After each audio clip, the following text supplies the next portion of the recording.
Halo semua, saya Nataya Kambai dan pada podcast kali ini kita akan mempelajari tentang molekul CO2.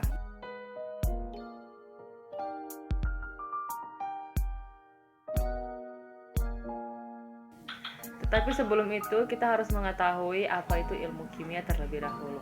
Nah, di sini ilmu kimia adalah bagian dari IPA yang fokus pada pembahasan tentang susunan, struktur, sifat, dan perubahan materi serta energi yang menyertainya.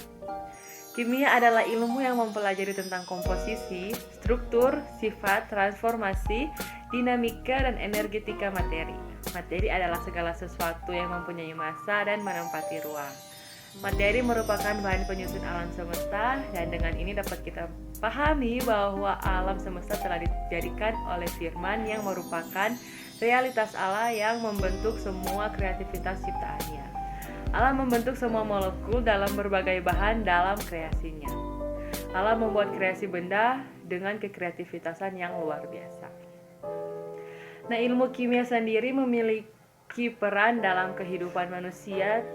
Seperti yang pertama, pada bidang pertanian, ilmu kimia di dalam bidang pertanian dimanfaatkan untuk membuat pupuk guna meningkatkan kesuburan tanah dan memberikan nutrisi yang diperlukan oleh tanaman. Hal ini juga dilakukan agar para petani bisa memanen tanaman mereka dengan lebih baik. Yang kedua adalah bidang industri. Ilmu kimia juga bisa dimanfaatkan dalam bidang industri, salah satunya dalam industri pangan, di mana ilmu kimia menjadi alat bantu meningkatkan mutu dan persediaan pangan dan penggunaannya. Di samping itu bisa dimanfaatkan juga untuk membuat mesin-mesin besar yang membutuhkan logam baik. Yang ketiga ada dalam bidang arkeologi. Dalam bidang ini ilmu kimia dibutuhkan untuk menentukan umur fosil. Fosil yang ditemukan dapat ditentukan usianya dengan radiostop karbon 14. Yang terakhir dalam bidang hukum, untuk membuktikan tindakan kejahatan seseorang maka dibutuhkan pemeriksaan DNA. Ini dikarenakan struktur DNA setiap individu akan berbeda sehingga dapat digunakan untuk mengidentifikasi seseorang. Sistem kerja gas rumah kaca. Sistem kerja gas rumah kaca adalah ketika matahari menyinari dan memberi panas ke bumi, sebagian panas ini diserap dan dipantulkan kembali dalam bentuk radiasi inframerah oleh awan dan permukaan bumi. Ketika sinar memantul, gas rumah kaca menjaga agar panas dari sinar itu tidak meninggalkan atmosfer. Panas jadi terperangkap di bumi, dan inilah yang dimaksud dengan efek gas rumah kaca. Cara kerja ini sama seperti rumah kaca yang biasa digunakan untuk bercocok tanam di musim dingin. Nah, gas rumah kaca akan tetap hangat karena menangkap dan menahan panas dari matahari. Gas rumah kaca yakni adalah uap air, karbon dioksida, metana, ozon, dinitrogen oksida, dan klorofluorokarbon. Spektrum pancar atau spektrum emisi unsur kimia atau senyawa kimia adalah spektrum frekuensi dari radiasi elektromagnetik yang dipancarkan karena adanya atom atau molekul, yang membuat transisi dari keadaan energi tinggi ke keadaan energi yang lebih rendah. Energi foton yang dipancarkan foton adalah sama dengan perbedaan energi antara kedua keadaan. Ada banyak kemungkinan transisi elektron untuk masing-masing atom, dan setiap transisi memiliki perbedaan energi spesifik. Kumpulan transisi yang berbeda ini yang menyebabkan perbedaan panjang gelombang yang dipancarkan, sehingga membuat sebuah spektrum emisi.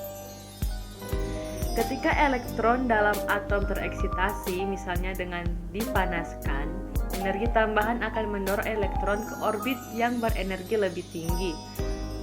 Ketika elektron turun kembali dan meninggalkan keadaan tereksitasi, energi dipancarkan kembali dalam bentuk foton. Panjang gelombang foton ditentukan oleh perbedaan energi antara kedua keadaan. Foton yang dipancarkan ini membentuk spektrum unsur. Fakta bahwa hanya warna-warna tertentu yang muncul dalam emisi spektrum atom suatu unsur berarti bahwa hanya frekuensi tertentu dari cahaya yang dipancarkan. Masing-masing frekuensi ini berkaitan dengan energi sesuai dengan rumus yang ada. Gambar berikut ini menyimpulkan bahwa hanya foton dengan energi tertentu yang dipancarkan oleh atom. Frekuensi cahaya yang dipancarkan oleh atom bergantung pada keadaan elektron di dalamnya. Ketika tereksitasi, sebuah elektron berpindah ke tingkat energi atau orbital yang lebih tinggi. Ketika elektron jatuh kembali ke keadaan dasar, gambar tadi menunjukkan spektrum emisi hidrogen sinar tampak. Jika hanya satu atom hidrogen yang ada, maka hanya satu panjang gelombang yang akan teramati pada saat tertentu. Beberapa kemungkinan emisi teramati karena sampel mengandung banyak atom hidrogen dengan keadaan energi awal yang berbeda dapat mencapai keadaan energi akhir yang berbeda pula. Kombinasi yang berbeda ini menyebabkan emisi simultan pada panjang gelombang yang berbeda. Dapat menyerap sinar inframerah, molekul harus mempunyai perubahan momen dipol pada saat bervibrasi. Vibrasi molekul ada dua jenis, yaitu vibrasi ulur atau stretching dan vibrasi tekuk atau bending. Pada vibrasi stretching terdapat perubahan jarak yang terus-menerus antara dua atom yang bervibrasi. Terdapat dua tipe vibrasi ulur, yaitu vibrasi ulur simetris dan tidak simetris. Pada vibrasi tekuk atau bending terjadi perubahan sudut antara dua ikatan kimia. Terdapat 4 tipe vibrasi tekuk, yaitu crossing, rocking, wagging, dan twisting. Pada tipe crossing, atom-atom bervibrasi mendekati satu sama lain seperti melakukan gerakan menggunting. Pada tipe rocking, atom-atom bervibrasi ke arah yang sama, sedangkan tipe wagging, atom-atom bervibrasi ke arah luar bidang molekul, dan tipe twisting, atom-atom bervibrasi ke arah luar bidang molekul dengan arah yang berlawanan. Keempat tipe vibrasi ulur tersebut hanya dapat terjadi pada molekul yang memiliki atom lebih dari 2.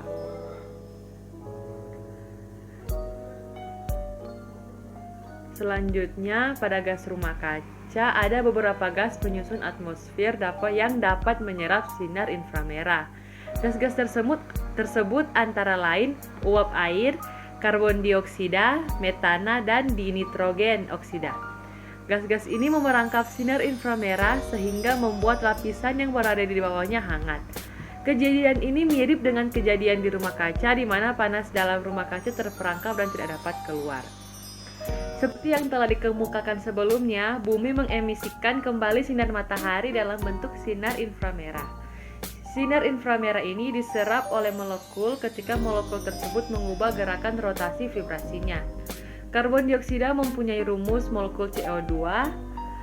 Karbon dioksida mempunyai bentuk molekul yang linear, yaitu OCO. Molekul ini mempunyai 4 metode vibrasi normal, yaitu vibrasi ulur simetris, vibrasi ulur tak simetris, dan 2 vibrasi tekuk yang memiliki tingkat energi yang sama. Dari keempat jenis vibrasi yang dimiliki karbon dioksida, hanya 3 jenis yang aktif terhadap sinar inframerah. Vibrasi ulur simetris tidak aktif atau tidak menyerap inframerah karena tidak terjadi perubahan momen dipol pada saat terjadi vibrasi. Sekian podcast pada hari ini. Terima kasih and God bless you all.